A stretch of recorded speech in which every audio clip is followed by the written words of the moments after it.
Hello. Welcome to our evening. Thank you so much for joining us. We're going to do some lunar gazing tonight. And I'm going to wait for all the technology to kind of work its way open. And I'm going to monitor that there. And let's go here. So thank you so much for joining us. Let's see here. We got a couple of viewers. And I'm getting, let me check out this one message. Okay, it's fine.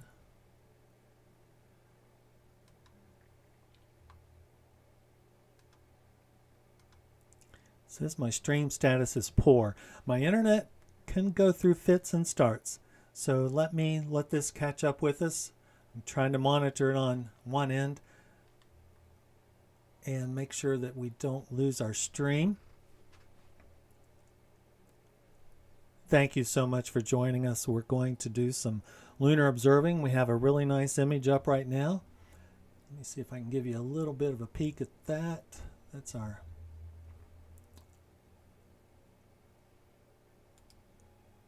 here's our image currently, and the sky is hanging in there. So we will see if that continues. It looks like there could be some fog developing out there. So let's get some nice viewing in here. Try to get the moon centered up, and we'll get you some information as we flow out. So thank you so much for joining us. This is Jeff Ball Photography. And let me see if I can get that centered up. We're going to do some lunar gazing here tonight. Let me first off play a little video I put together that shows you exactly how things are set up. Oops, I'm not sharing that screen with you, am I? There we go. And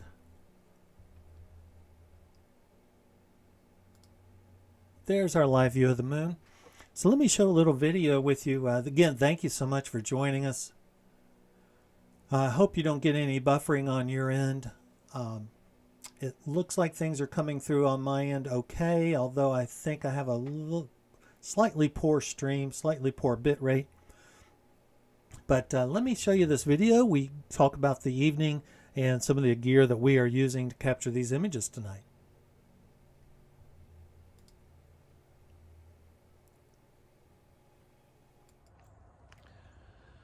Hey everybody, this is Jeff. Welcome, and if you're watching this, I guess we're going to give this a go tonight. We have a little bit of a gap in the clouds, and we have a first quarter moon. So that's why I'm not doing deep sky imaging tonight. Mainly because we only have a small window in the clouds. I would try some narrowband imaging with the hydrogen alpha filter if we had a clear night coming up, but we don't, and I like to share the views with the moon. Everybody can appreciate the moon, especially at first quarter. It's a fantastic time to observe the moon. And so this is our setup for tonight. I'll go over the details with you here in a second, but hopefully the internet connection will stay steady and solid. We will keep a good bit rate through the evening, and we won't have any buffering, but I can't promise anything. My internet connection's been somewhat suspicious over the last few weeks, actually. I'm trying to work on that. But tonight we're going to do the first quarter moon. We have some really cool objects to look at, a couple of mountain ranges, some really awesome craters, and of course the Mare, and we'll probably look at an Apollo landing site. So stay tuned. I'm glad you joined me, and let me show you some of the equipment we're using just so you have a little bit of an idea as to how we're getting these images. We're going to go with a telescope setup, a refractor setup tonight. So let me show you what we got.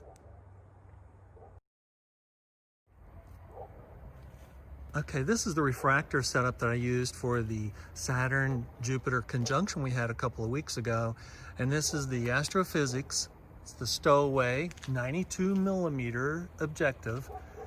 And what we do here, this is a native focal length of about 600mm, and we put a Barlow lens. There's a 2x Barlow right in here, and it roughly doubles the focal length, giving us about 1200mm focal length.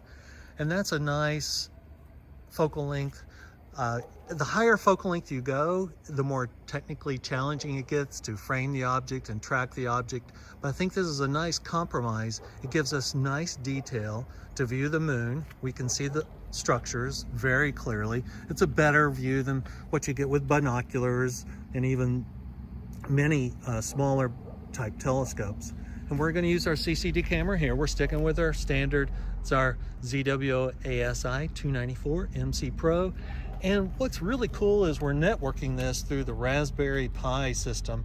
And I'm not going to go into detail about that tonight, but it's networked through the home network, and it has worked all afternoon as I've been testing this for the broadcast. So that's our setup. We use this on the CEM40 by iOptron, and this mount has, again, just continues to prove its worth. And it's a great value scope setup. So we are going to be observing the moon here in just a little bit. So I'll see you in a few minutes.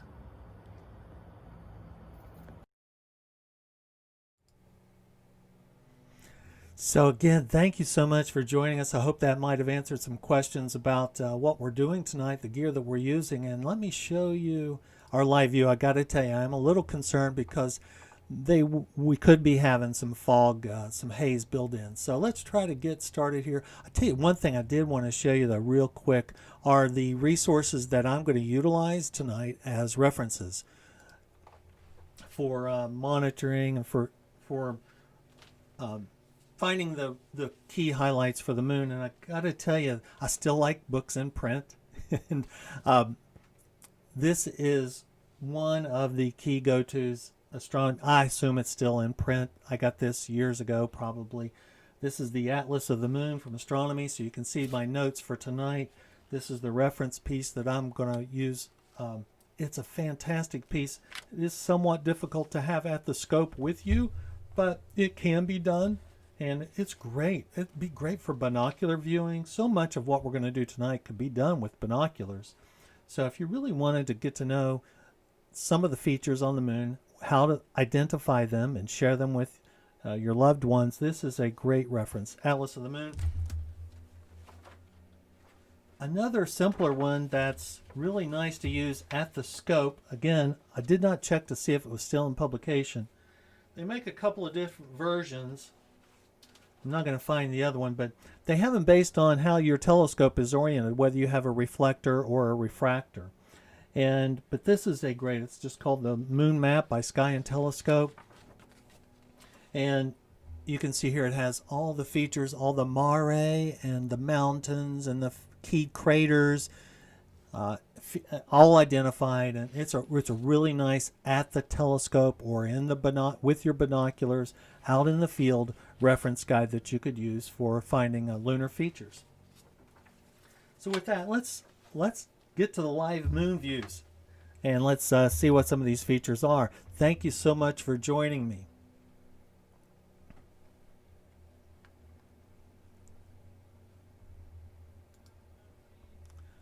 Let's try to center this up a little bit.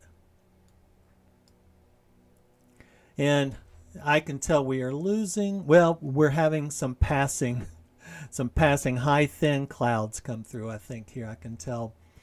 So first off, the features that you see on the moon that look like oceans or seas are called mare. So let's look at these key mare. This mare here is Mare Serenitatis, and it's bound here by mountains on this will be the western edge as we look at it here. We're going to go into this in a little bit more detail, but you've heard of this one, and maybe in the chat room if somebody knows exactly which mare this is, but it's very famous, and we're going to show you a couple of features there in just a bit. And this one here is called Mare Fecunditatis. Mare Fecunditatis, and this is Mare Crisium. Right here, Mare Crisium. So these are the mare. Let me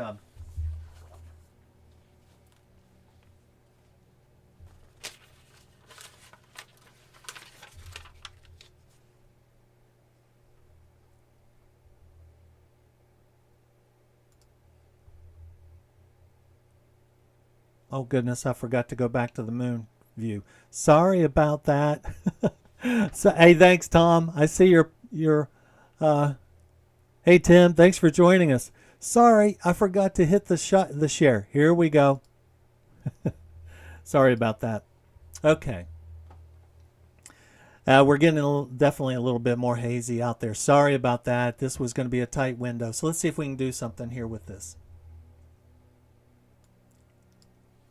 Okay, here are your mare. These are the seas that we were talking about without showing them to you. And this is the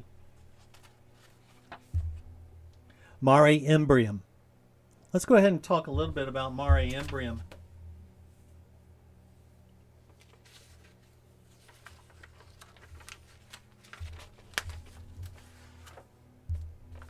Oop, nope. I want to talk about Mare Serenitatis.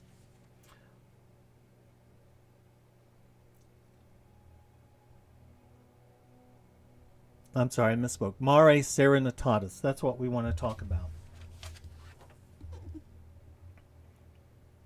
Thanks, ECP. I think I got this going correct now. We're getting a little bit of haze that's developing. That's why we've lost a little bit of our contrast. So let's try to catch up on this. Mare Serenitatis.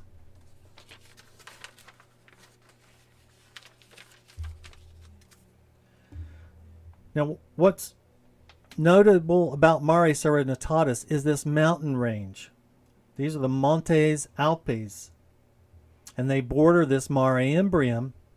Let me try to increase my exposure time here.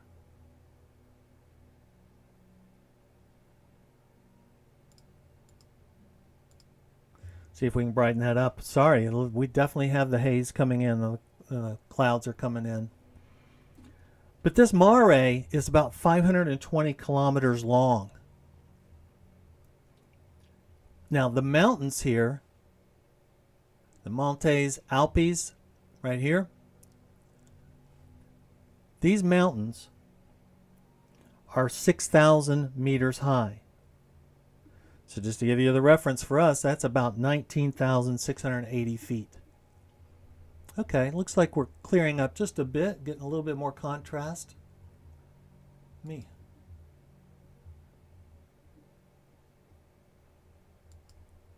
Increase that exposure a little bit. Let's increase the exposure a little bit, see if we can get a little bit more. But this Mare Serenitatis, as a reference, that is 303,000 square kilometers in surface area. So Mare Serenitatis.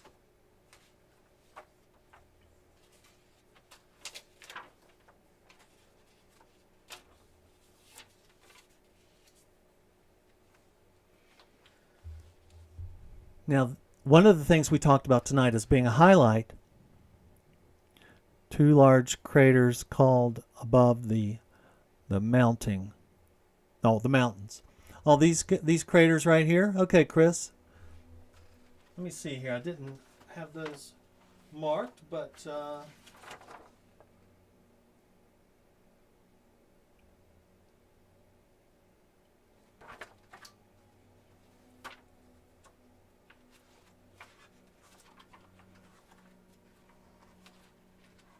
checking on that for you, Chris. Hold on. Or ECP.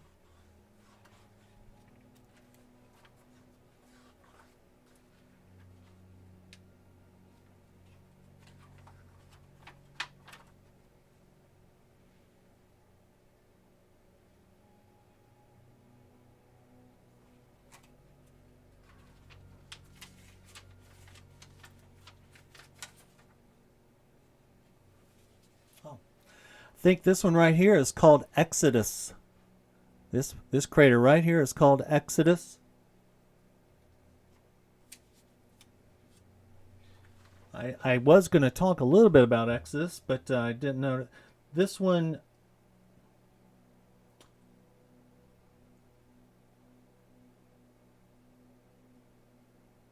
it has it's obviously a prominent crater with terraced walls, and it's about 67 kilometers wide.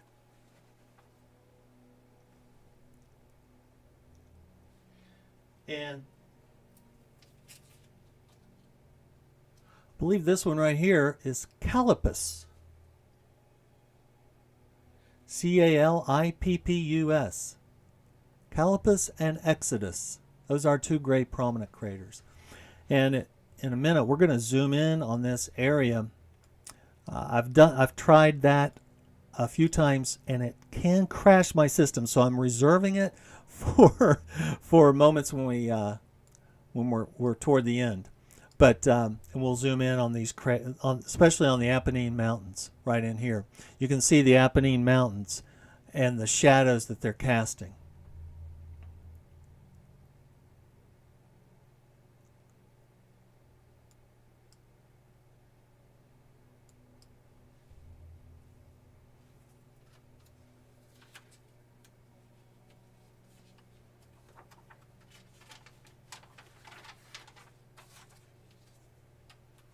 So while we're talking about those Apennine Mountains, again, this area right here, starting to get a little bit more contrast. The clouds and the haze are coming and going.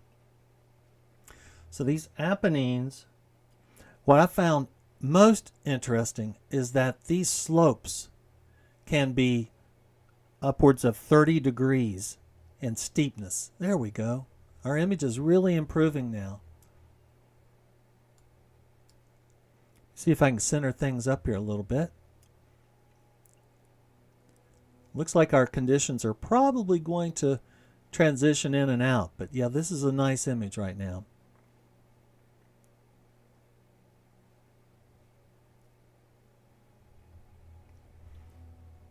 Now these Apennine Mountains, some of these mountains are taller than 5,000 meters.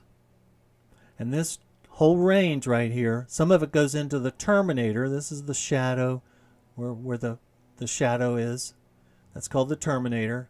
But this is a great time to view the first quarter moon, because you get this relief that you can see with these shadows as the sun is coming in at the steep angle.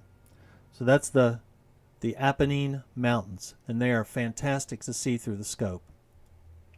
And I'm going to zoom in on this in a bit. If we hold up conditions, I've had a little bit of a problem with that. So bear with me. See if I can center this thing up.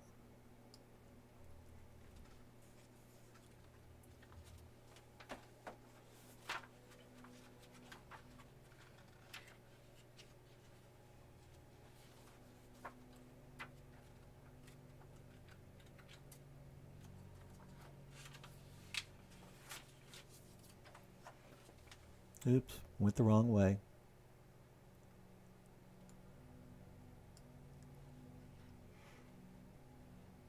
Hey, thanks, ECP. Big screen. I'll try to center the moon up real nice here. And like I said, we're saving that zoom in effect until the end. I really want to zoom in on those Apennine Mountains and give you guys a really nice view there.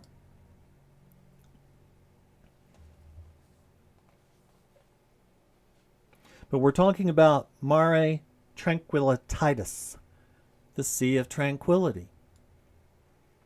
And oops, I see where I might be buffering. I'm going to pause here for a second. I'm going to see if I come back online. Okay, looks like I may have come back up online. Sorry about that. So this is the Sea of Tranquility right here. And if you know what that is, we have flown many missions to the Sea of Tranquility. Ranger 6 and Ranger 8 crashed there. But Surveyor 5 and Apollo 11 landed there. And if I can, I'm not going to zoom in, but right in this area here is where Tranquility Base was established by Apollo 11. So you can tell a few, oops, daggone it. I accidentally did a zoom in. I hope it doesn't crash.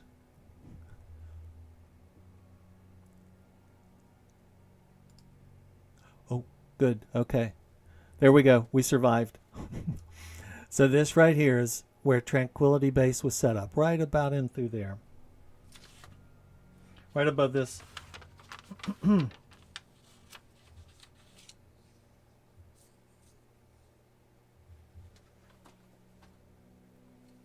Now that Mare, the Sea of Tranquility, is about 420,000 square kilometers, and it's comparable to the Black Sea in size. Yeah, ECP. Not quite possible, but wouldn't that be cool?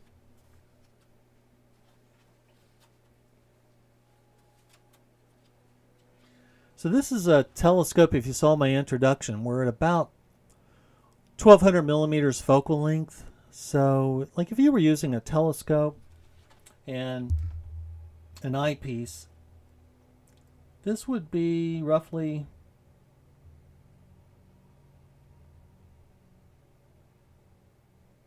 something like about 24 power right now. 24 power. So oftentimes you see telescopes being advertised with 300 power and 500 power.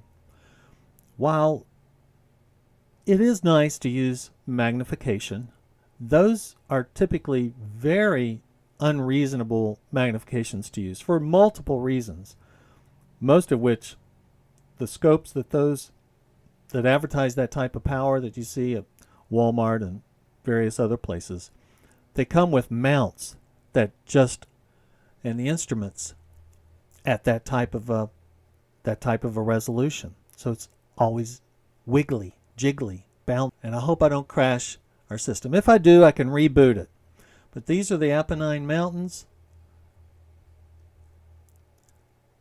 So you can see the mountains, and what you'll see is actually the seeing is steadied out a fair amount. But the motion that you see in the air, you remember, you're looking through an atmosphere that is full of a lot of water, and it's almost like looking through a glass of water. And so that can impact what we call the resolution, or the quality of the seeing. Let me see if I can increase this exposure a little bit. I'm going to try it. Hang in there. Hopefully it won't crash. And maybe get us a little bit more detail and a little bit better exposure.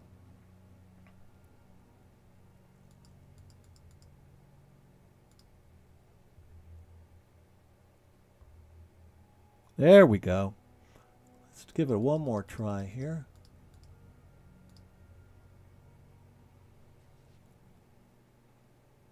There we go.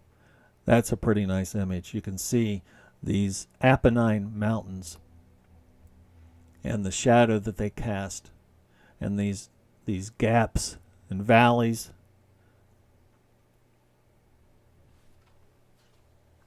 Let me see if I can get a little bit more detail on exactly those mountains that we're looking at.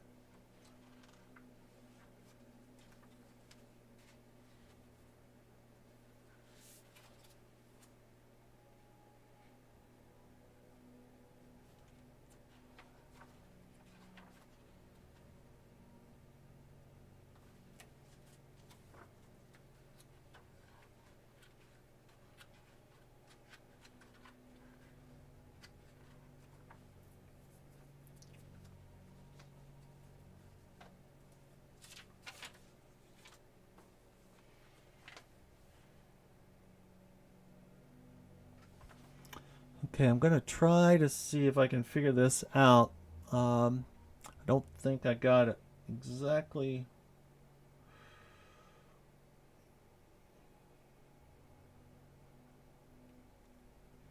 Trying to get this, I believe we're looking at this area right here.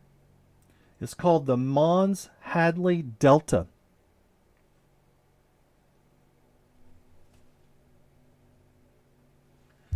And this right in here, if I'm looking at this correctly, and I think I have the orientation correct, I want to double check this. I think I have this correct. I believe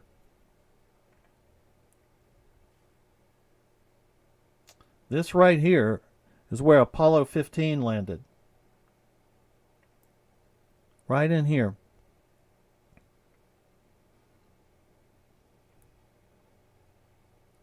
I hope I have that right.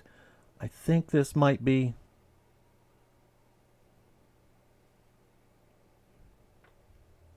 I've got a little bit different angle than the book, and we're right on the terminator here. So I want to reserve that. I could be wrong on that, okay? I'm trying to get my bearings here. Let me do one other thing. I'm going to try to back out of this, and I hope I don't crash this system. Hey, Tim, thanks.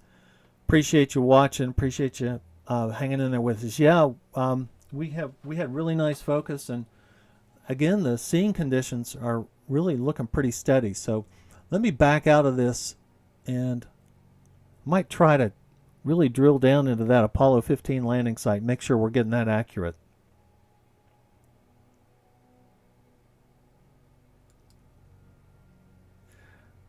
Oops, I did crash the site, the imaging. So give me a second here just to reboot this. Just takes a second. It just doesn't like, for some reason, when I back out of that zoomed in view, but the zoomed in view is so cool. I enjoy those high resolution images so much.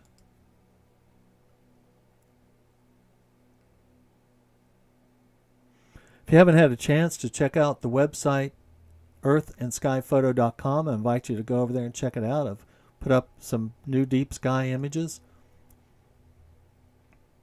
A really interesting and unique interpretation of the Cone Nebula, the clouds of Monoceros. If you haven't watched the video I just posted a few days ago, it's on the YouTube channel.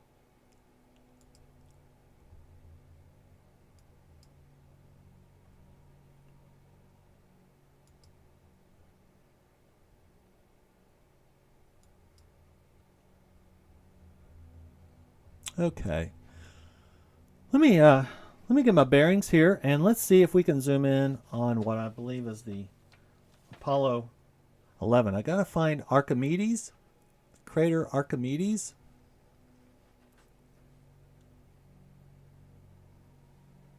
I'm sorry, the Apollo 15 landing.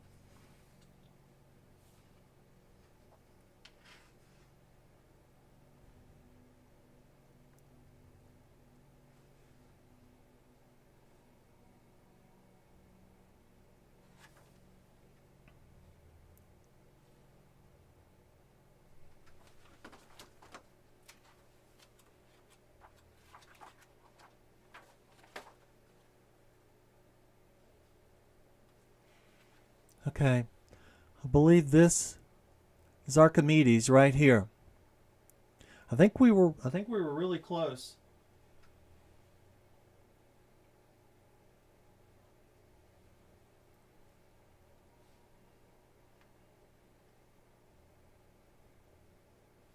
Yep.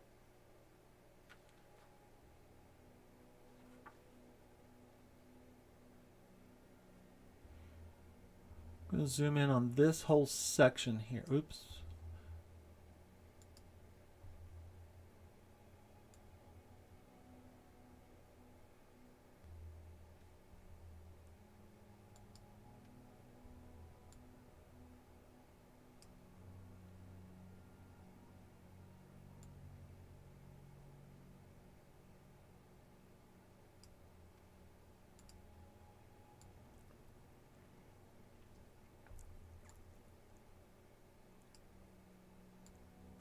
Maybe I'm selecting too much area.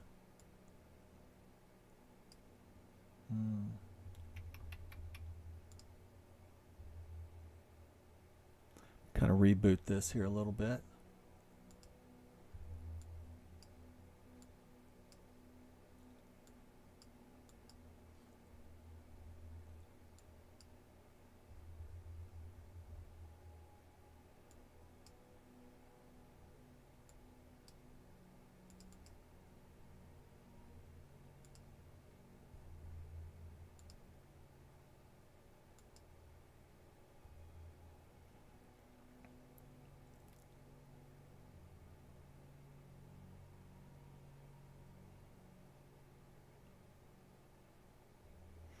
I'm losing connection with my system. I'm not sure what might be happening. It's out on the driveway. And tucked in here warm in the office.